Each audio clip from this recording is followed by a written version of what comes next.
About to go live on Zoom. Please know you can join us on Zoom by going to portlandinsight.org and looking for the online broadcasts, and the link will be there. Robert's Morning Meditation.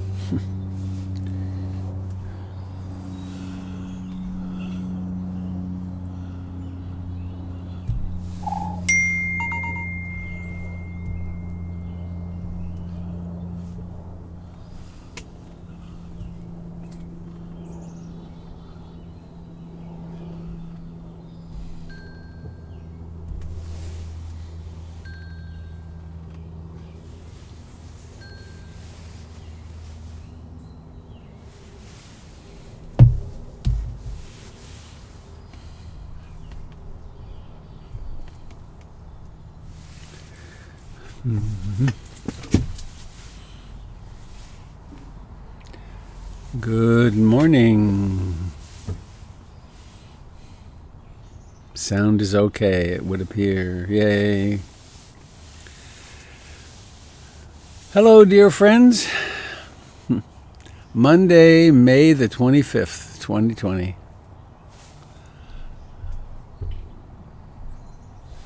Here I am, Robert Beatty. Again. Tuesday, right? It's Tuesday, right? It's my Monday because I have Mondays off. How funny. It's Tuesday, oriented as to date now. Funny. Tuesday. And I'm sitting here in my Buddha Broadcasting Network tent in my backyard in Beaverton, Oregon. And there you are in a variety of different places. And here we all are in a variety of different mental states. There's no predicting, is there? And so we're going to have a poem and a refuge chant, and then some meditation time, and then some conversation.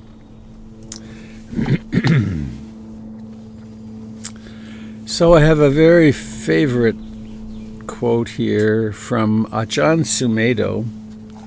Ajahn Sumedho is one of my great heroes in this lifetime. If you've not come across him, you can just Google his name. And there's a collection of 5 books of his collected works, his collected talks, that you can order from you'll find it on the web, and you could read them again and again for the rest of our lives, and they would always be something fresh and beautiful in them. I had a set of 27 tapes that I kept behind the driver's seat of my car for years, and I would reach back and pick out any tape wherever it was and plug it in, and Ajahn Sumedho always had the right thing to say. He's a very beautiful man. Wise.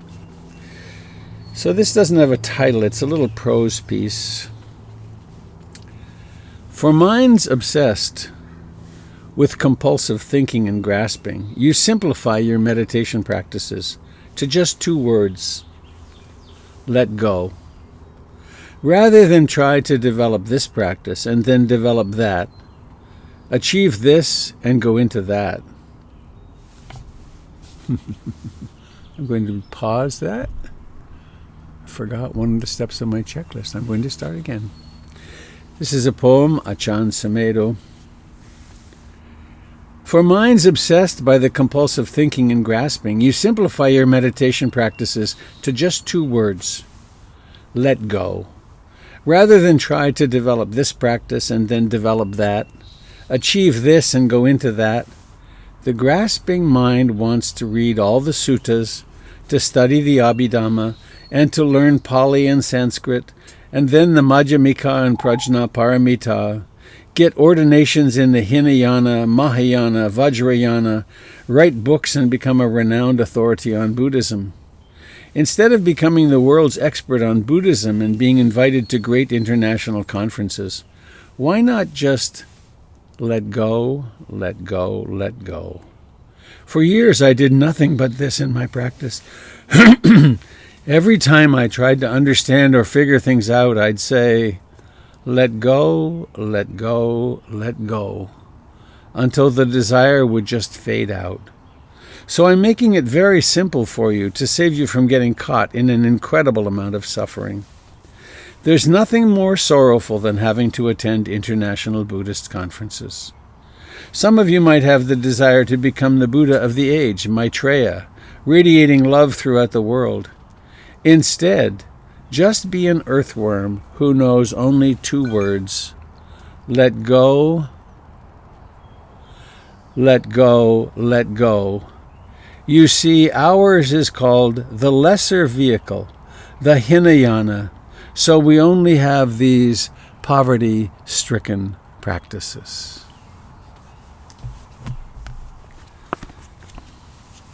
I translate that to myself actually as let be. Let things be.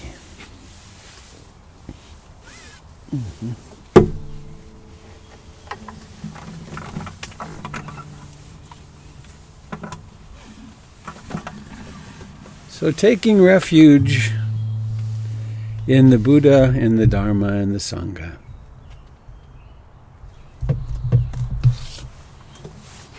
In being awake,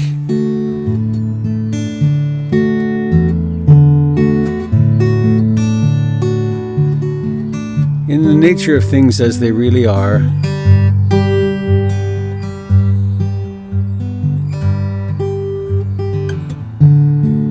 and in the community of practice.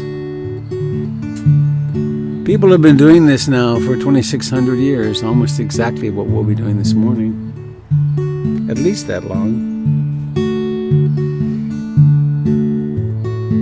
So let's join them.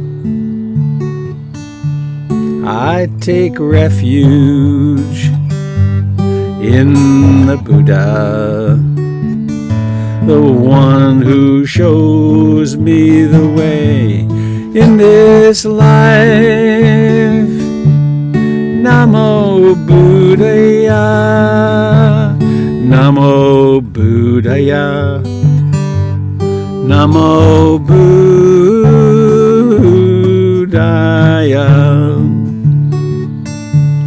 I take refuge in the Dharma, the way of understanding and love.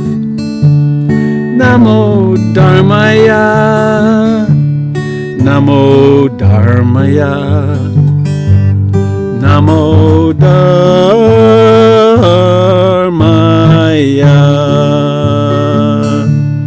I take refuge in the Sangha, the community of mindful harmony. Namo Sangaya, Namo Sangaya, Namo Sangaya.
We find ourselves right here.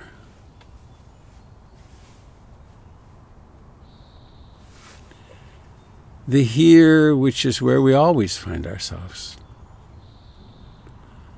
No matter where on the planet the body is,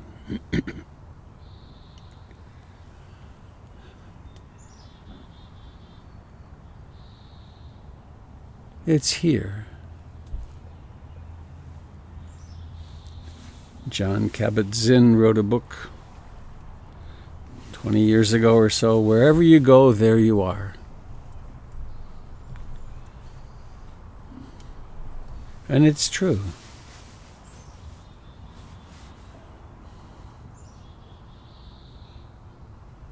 So coming home, being aware of here,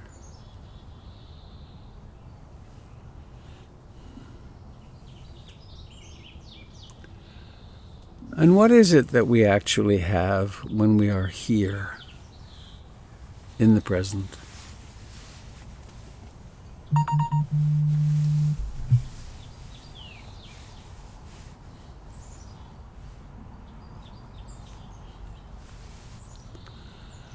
We have seeing if the eyes are open, or not seeing if they're closed.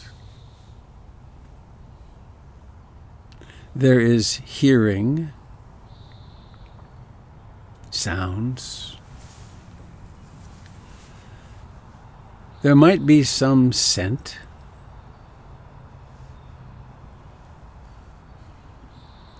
There might be some taste.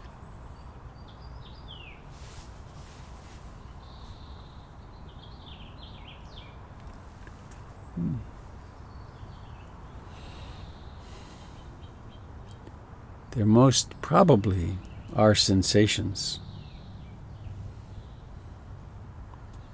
The pressure of the body on the chair or the cushion, the floor.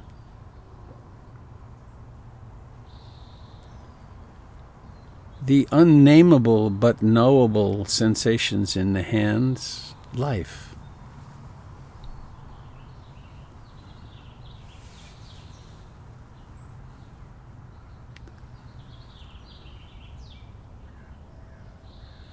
And the sensations of life in the face.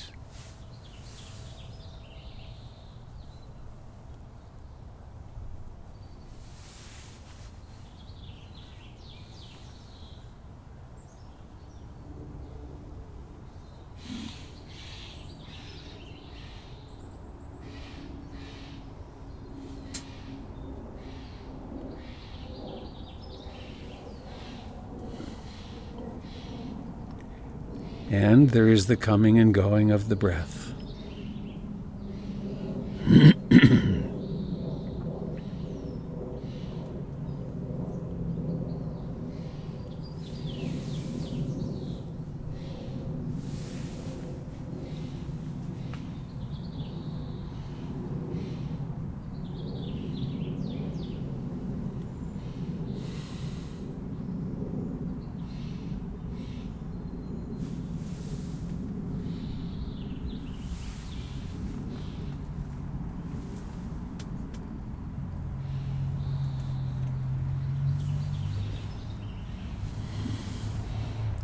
So in the realm of the body,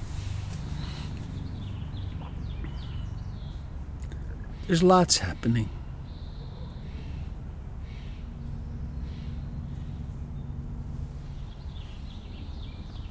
And then there's the realm of the mind.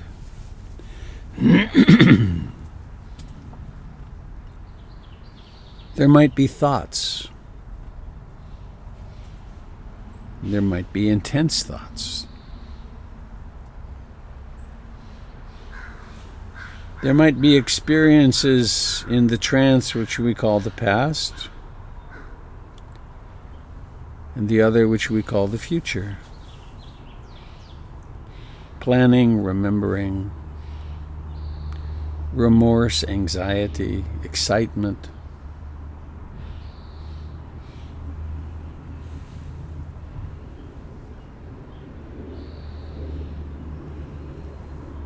For this little while, as we sit together,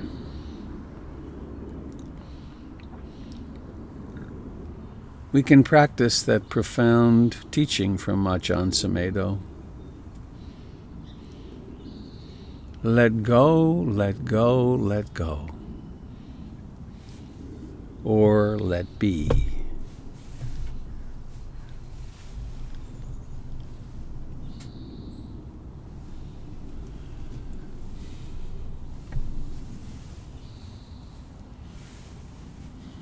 Whenever you discover that the mind has latched onto something in the future or the past,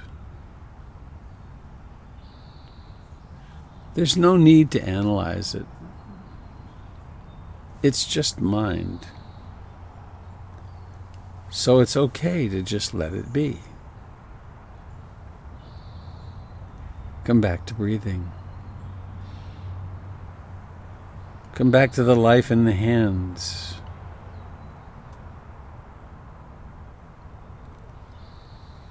Or perhaps if you're using sound as your primary object, come back to sound.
Every single experience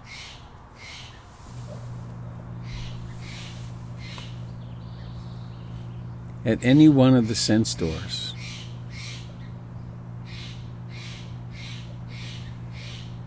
always has a beginning.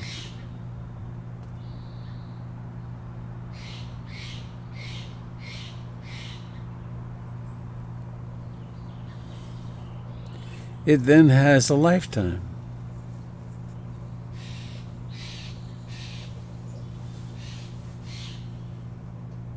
It's growing to fullness. It's declining.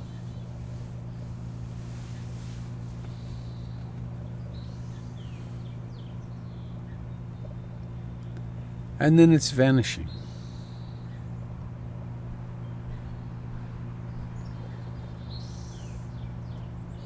Whether it's a breath or a bird call,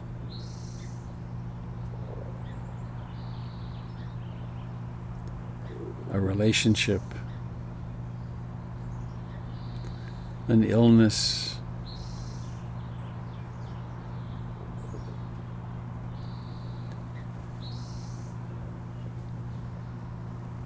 and so as we practice, we also keep this intuitive, educational, wisdom-enhancing truth by our side. Anicca.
Whenever awareness is resting in the body,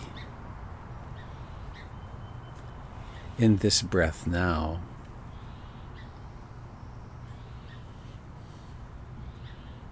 that is life in the present.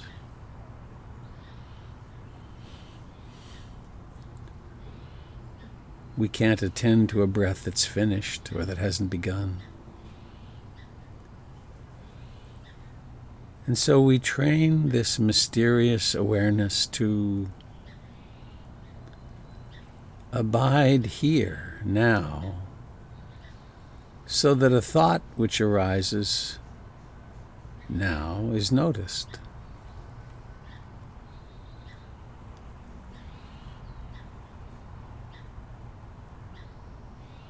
And it really is all about let go, let go, let go.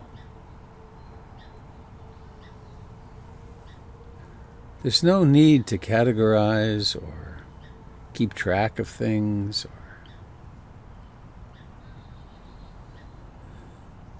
or to figure something out.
Being awake is really one of the simplest skills, capacities that we have.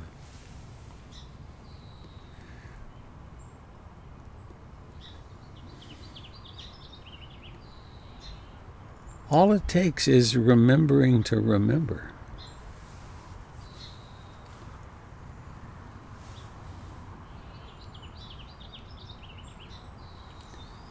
The Buddha discovered that it's possible to practice and train this awakeness, which changes everything.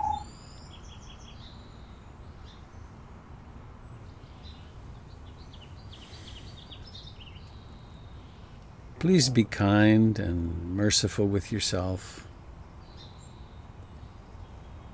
When the hindrances come in and take over, or when old compulsions and addictions manifest themselves,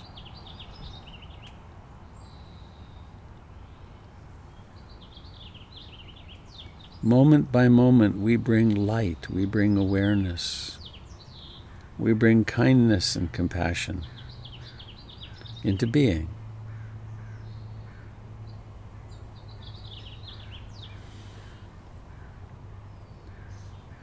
One breath at a time, or one mind moment at a time.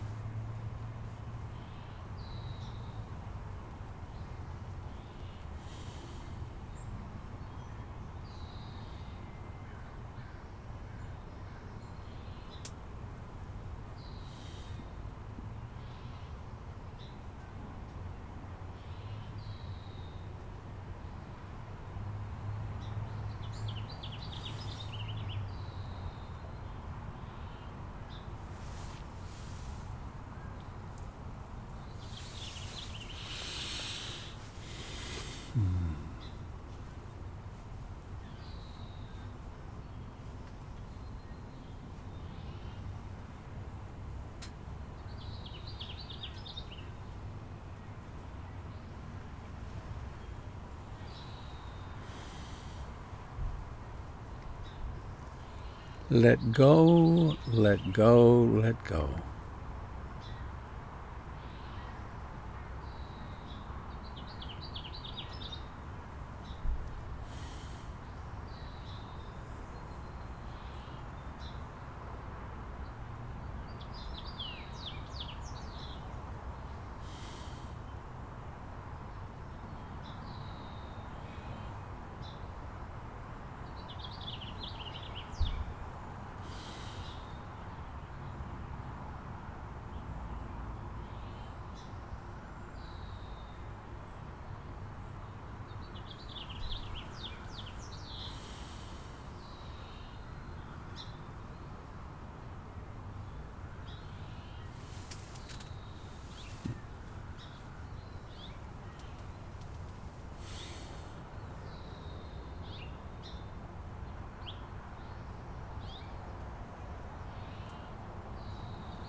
And let's turn our intention now toward metta, karuna, love and compassion.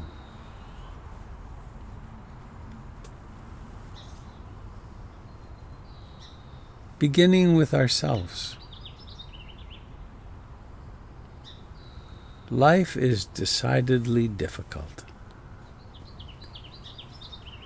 It's been difficult and unstable since we were born, with extraordinary beauty sometimes, and great pleasures and successes, and also with lots of losses and disappointments and pain and sickness, injury, accidents.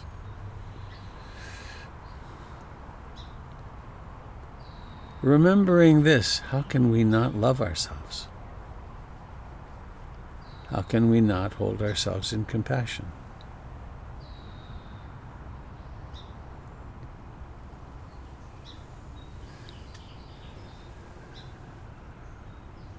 And this morning, please think of someone that is easy to love.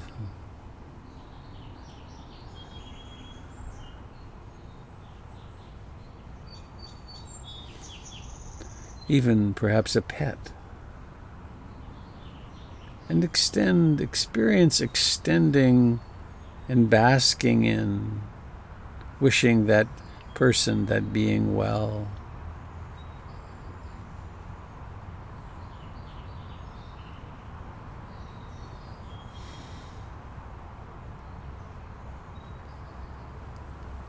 You could use phrases, or you could just imagine surrounding them with golden or white light, or any strategy you know for inhabiting loving and compassion.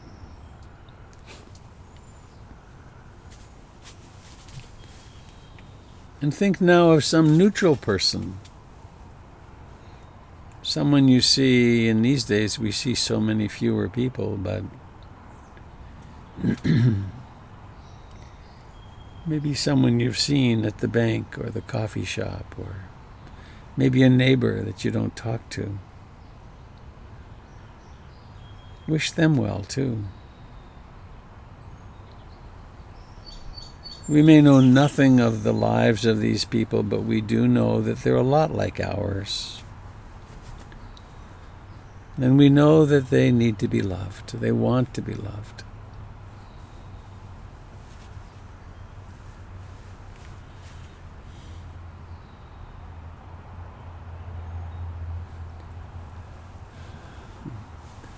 And then picking some person toward whom you have some conflict or animosity. Maybe not the most challenging person in your life, but... And remember that since birth, they too have had all these challenges. Wish them well. Doesn't mean you have to let down your boundary or your guard when you're with them, or... It just means that we get to stop being tight in our own hearts.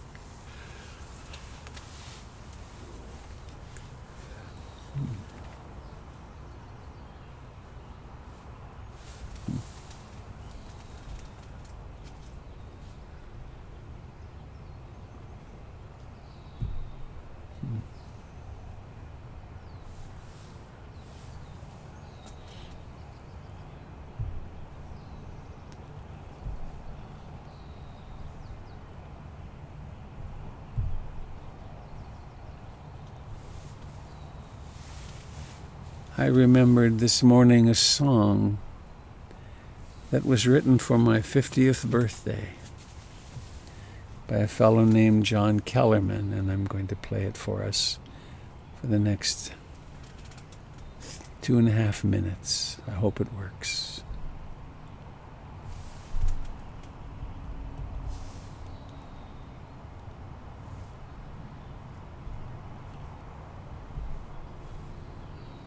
Figure out what it's all about, but it's begun to come.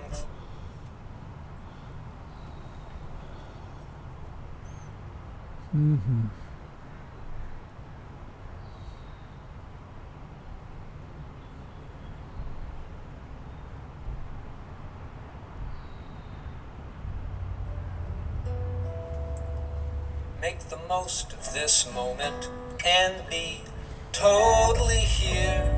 Still can't figure out what it's all about, but it's begun to come clear. What we take for reality is just a vision of what we can see, and it's so much more than it seems to be as far as we know.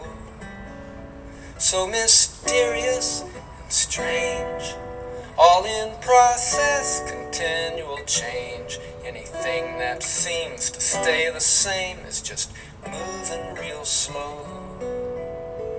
Make the most of this moment and be totally here. Still can't figure out what it's all about, but it's begun to come clear.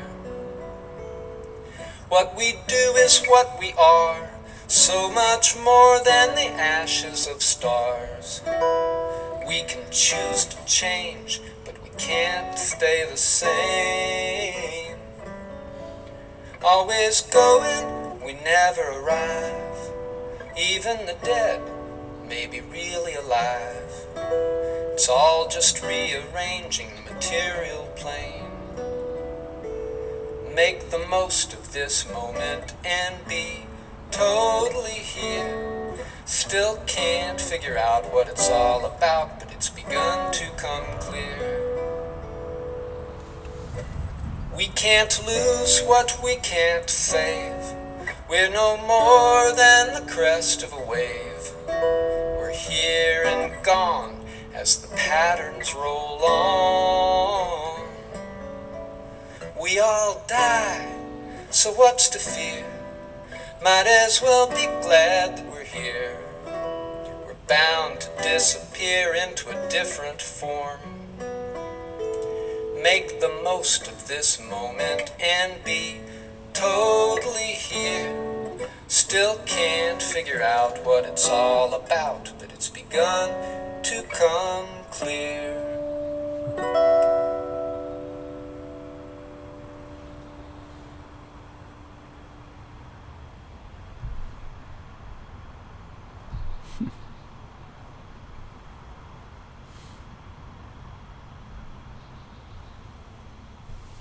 And so now, doing what's necessary to prepare to open the eyes, and then letting your eyes open. Open and seeing.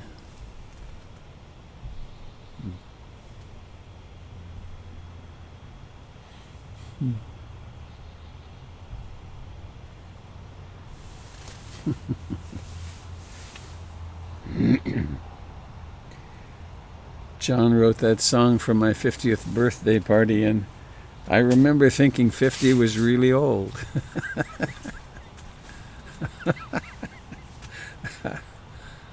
Oh dear.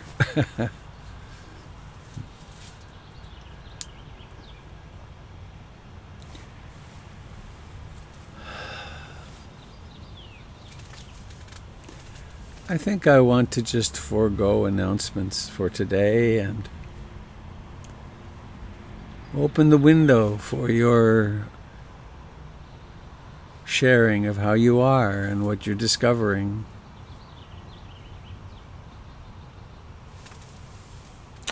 So if you wish to, if you have something that your heart would like to share, please just press the space bar or unmute, and you'll be here with all of us.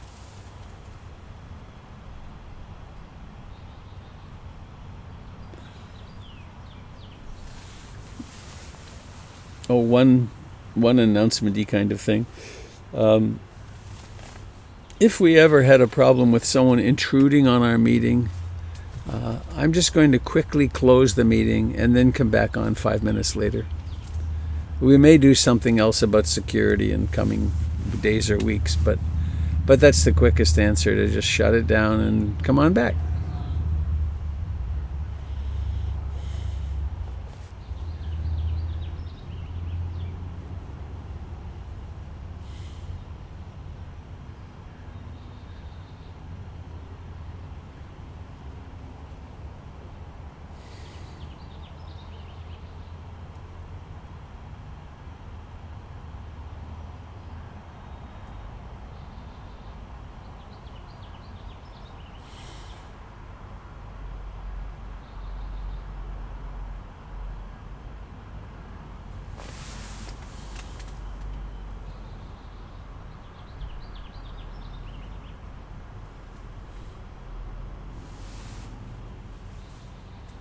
Hello, Robert. This is Margaret. Hi. Margaret. Hi there. Hi. Hi. I see you. My name shows up as Margaret, and I go by Margie too. So, I just wanted to say this morning that once again, what you were saying went right into where my head is. When you said "let go, let go," on my granddaughters, that I dearly love, are moving in 2 weeks, and I haven't really processed it. And so this morning, it's like it's all coming. And when you said that, I just realized, oh my gosh, okay, it's almost like you could feel it. Do you? How do you get so close to the?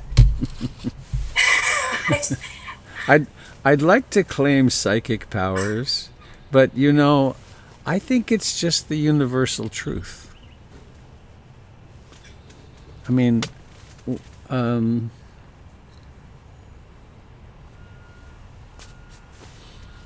how difficult for you to have your beloved granddaughters move away. And I think of that with my grandsons, and it'd be awful. And it's true for all of us. We're all, these things are happening all the time. And sometimes it's our turn for it to be really hot, and sometimes it's calm for a bit. But I think it's just the human condition.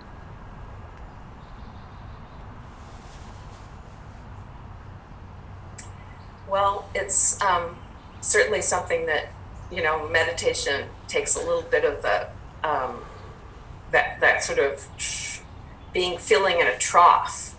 Yeah. Well, Lifts it up a little bit. Taking refuge in the Dharma is, it's like this moment of your life is like this. There's this loss happening, and there's grief, of course. And so then when we can turn toward it, we have that whole extra layer of, no, I don't want it to happen. It shouldn't be like this. And why does this always happen to me? All those thoughts that we have, all that stuff can kind of go, or we even accept them. It's like, well, here I am resisting change. But there's a whole level of anguish that gets diminished through the practice and through also the worldview. Imagine having a worldview which is, everything changes. It really does. Well, it's one thing to say that, to put that in your mind, and then it's another thing to actually be in the change and trying to figure out what to do with it, how to swim it, like right. that river. Right. Ajahn Chah, great forest master of the last century in Thailand, he was very direct.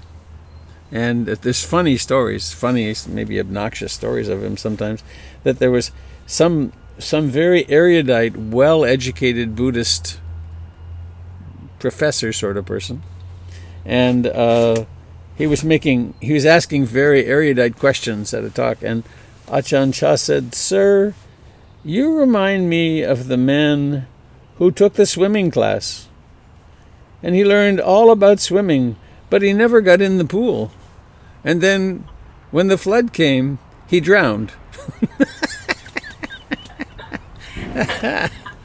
So it really is about being in the pool, and here you are in the pool with a real life change happening and loss. I remember from way back in 1979 being in Rangoon with Taungpulu Sayadaw, and they let me sit in the room with him while he was talking with people that came in and were crying, and all day long, the whole day he sat there and counseled people. And the only one I remember was of a woman who came in very tearfully, and I was being translated for me.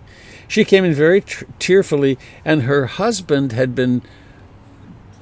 been transferred a year or two before to another city in Burma, or Myanmar now, and she missed him terribly, and his stay had been extended another 2 years, and for some reason she couldn't go there. And she was sobbing, and Taungpulu Sayadaw gave her a beautiful Dharma talk on impermanence and on the suffering that's caused by not accepting things as they are. I mean, classic Buddhist stuff. And she wound up taking some comfort in that. It doesn't take the suffering away, but it does take the extra layer of anguish. And it's really hard. Well, I feel like in the Western, in our culture, that we look for, at least I always look for something to look forward to. Yeah. What's the next thing? Oh, if this is this way, well then, what do I have to look forward to? And that's the scary, it's like that works some of the time, and then when it doesn't work. And then when we start dealing with sickness, old age, decay, and death, what we're looking forward to is saying goodbye to it all. And that really is when the rubber meets the road, I think. Yeah. And hence we're lucky we have years to practice, or hopefully. Well, once again, thank you for really, I don't want to say nailing it. That's for touching it, just right spot there. I don't mind nailing it. I built some raised beds recently, and I loved swinging a hammer and driving nails, so that's a good thing.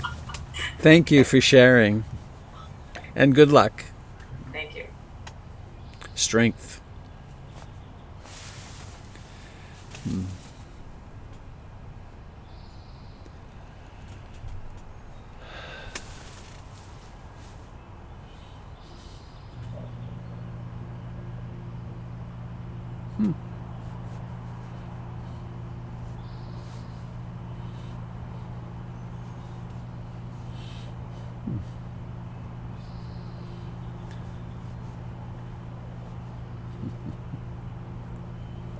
I just spotted Michael. Is that you on Quadra?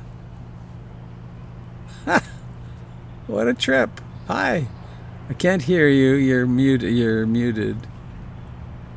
You're muted. Hang on, I'm unmuting you if I can. Oh, I can't. Oh, well, lovely to see you. Hope you're well. You look well.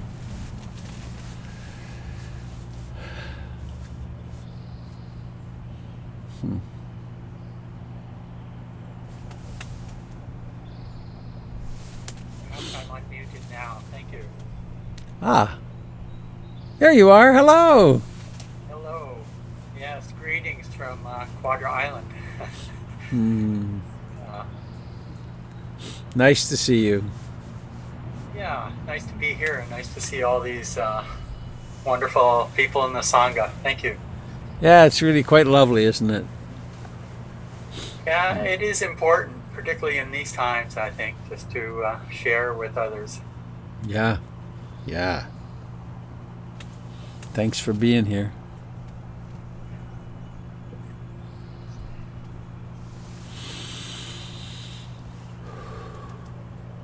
Robert, this is John. Hello, John. I wanted to thank you and say that I too connected this morning with the poem. I don't typically get too caught up in the whole Mahayana, Hinayana notion, but I love the way he turned that whole thing on its head. He did, didn't he? Made the lesser vehicle the superior of the two, which I thought was very, very apt. That's what I wanted to say. Joseph Goldstein quoted a poem in one of his books, early book, about the Mahayana, Hinayana. It was greater vehicle, lesser vehicle. All vehicles will be towed at owner's expense. For those of you that are not familiar with it, there are politics in Buddhism, and of course, there was sort of like a reformation in Buddhism around 600 years after the Buddha, and another set of schools emerged called the Mahayana schools. And in order to have something to push off against, they created this straw dog of the lesser vehicle, the Hinayana, the selfish people. And so that's persisted to this day, and it's all silly. It's just politics. And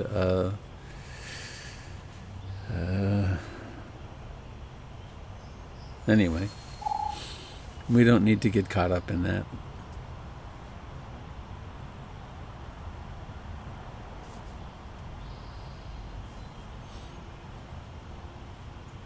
At one teachers' conference I was at years ago, the Dalai Lama was there. And there was a whole thing about some particular school of Tibetan Buddhism was advertising broadly that they had the fastest way. Faster than anybody else. And he spoke to that, and I actually didn't get it at the time. One of my other teacher friends who was more savvy pointed it out to me, that he said, in his cute little sing-song voice, you can do the 3-year retreat, or you could do 2 3-year retreats. And the mind at the beginning is the same as the mind at the end. Same mind, no hurry, just be kind to each other. Which apparently was a great, like a pin in a balloon was his intention, or what appeared to be his intention.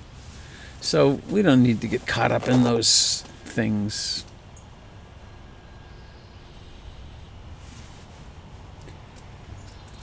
So anybody else?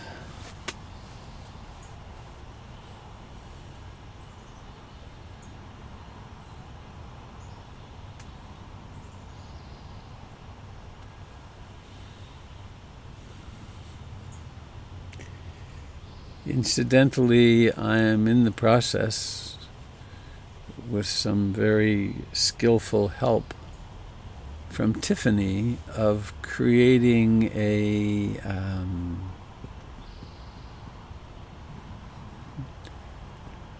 podcast of these mornings, an audio podcast, and that'll start being available soon.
Our gathering together has had a very salutary effect on me this morning. I was had one of those strange nights with waking up in the middle of the night with some kind of unclear anxiety about something unclear, and focused on, oh, there's so much to do today. It's one of those long days, and that's pretty much gone now. And what matters is that we love each other. Really, isn't it? And if I get everything done, that'll be great. And if I don't, I won't. But it's like a quite a different energy state.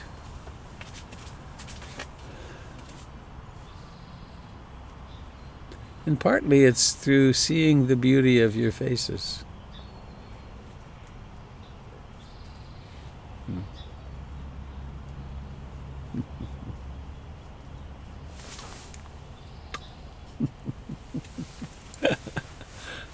It's a nice gesture. Remember, I remember playing with my kids when they were little, and we'd blow a kiss and catch it on the far side of the room. And Those were fun times. Blowing kisses.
There's a posting from Kathleen in Seattle just now. Did you see that there were 102 people this morning? Actually, it hit 103 for a moment. So it's nice. It's a good thing that I increased our meeting size. Otherwise, the people past 100 would not have been able to get in.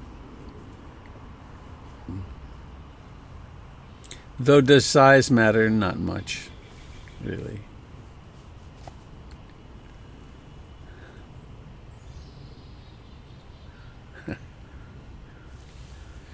I don't remember much of I don't have many things to quote from my Christian training, my Catholic training, but there's a few things, really powerful gems there. And one of them that I think of often is from Jesus. Whenever two or more are gathered in my name, there am I. I love that. Whenever two people meet in love, that's the Dharma, that's the Christ consciousness, that's the Buddha.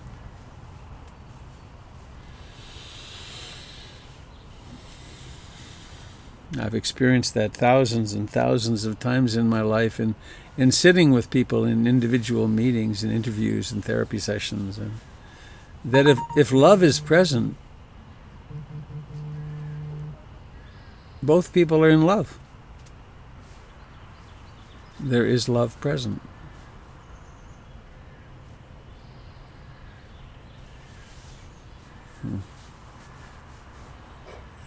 Robert, I hear someone. it's Connie. It's Connie. Hello, Connie.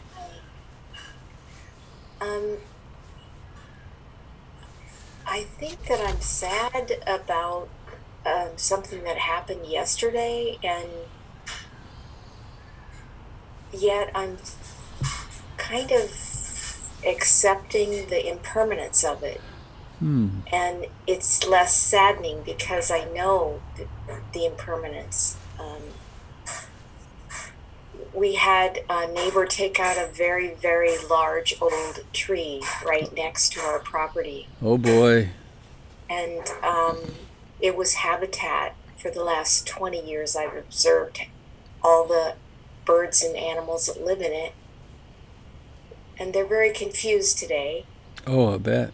Wow. And the birds are flying through my yard and yelling and and I just, yeah, it was just the total lessons that impermanence happens to the animal kingdom as well, and the birds and our winged ones. And this was just a massive change in my permaculture garden, just huge. Huh. Yeah. And I used to, when it was a smaller situation, I used to think it'd be nice to have more sunlight. And now I have my wish. I have a huge amount of sunlight. But I see that the change has happened for all the rest of the critters in the garden. And yeah, it's just there. And it's not because of the impermanence lesson. I'm just not trying to do the double arrow thing here. Mm-hmm. Yeah. Thank you. How wonderful that you're sensitive to the plight of our fellow beings. Yeah. Yeah. Make the most of this moment and be totally here. Thanks, Connie. Well, anybody sitting with anything you'd like to share now? I have to go rather soon. Maybe one more sharing if there is one.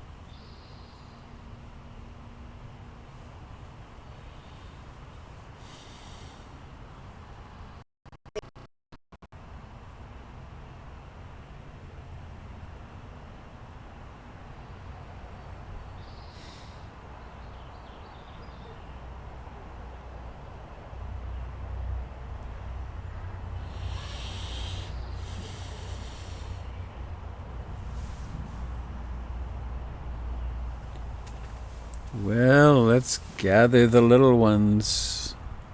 I saw you there for a minute, Stephanie. Oh, there you are. All right. Will you remind me of your son's name again, or both? Diego. This is Diego, and then Right. Jasper. Jasper's my older one. Diego and Jasper. That's Yeah. yeah. I just get something for the bathroom. I see. Yeah, I think I gotta get the orange scarlet sauce. Sure. Are you ready to sing? Yeah. All right, hang on here. We'll unmute everybody. All right, here we go. May all beings be happy. May all beings be happy. May all beings be happy. Sadhu, sadhu, sadhu. Goodbye, dear ones. Have a lovely day. Thank you for joining together in our community this morning. Bye-bye. Bye. Thank you. Have a great day. Bye, Had. Bye. Bye, Bye, Alice. Connie. Bye, I'm Alice. feeling your feelings Oh, thanks. Yeah.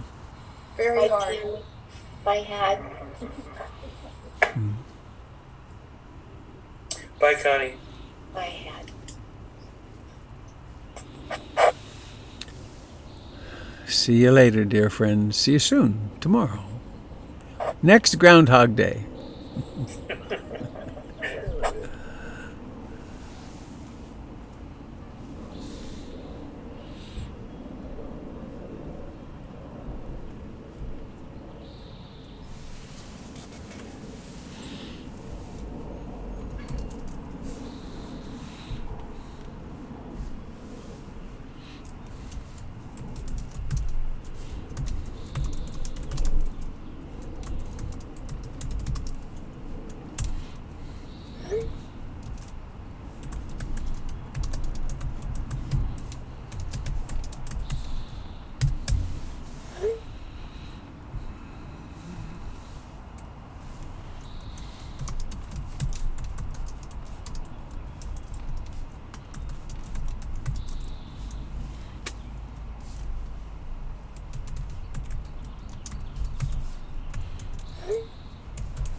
Hello, Russell.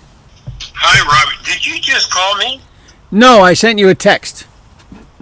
Oh, you sent me a text. Okay, I was composing one to you, and in that one I was saying I have another structure comment about that couple if you are interested that I can cover in 1 minute to maybe 2. Oh, wait a minute. Oh, just a minute. We're still...